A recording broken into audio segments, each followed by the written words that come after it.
Ushaka kulia mtakaza moyo. Haya. Shida nini? Mjumbe nimekukuta. Huyu mimi mkwe wangu. Tena mkwe wangu haswa. Sasa huyu ana siku 3 hajarudi nyumbani.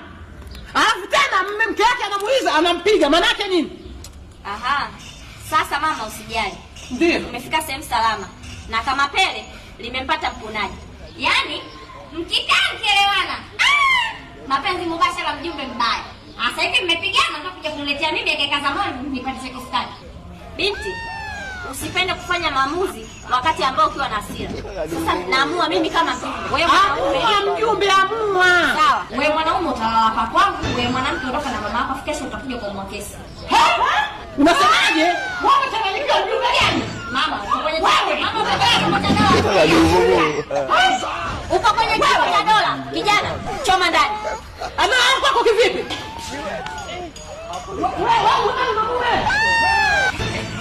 Mtu na mama yake. Unaona bwana hapa leo? Wewe unakuwa ndani.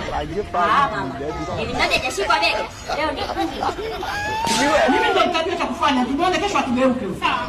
Mkeni chini chama cha dola. Mimi ndio mshaje kwa baby anzia wapi? Kisha ni kiskari bwana.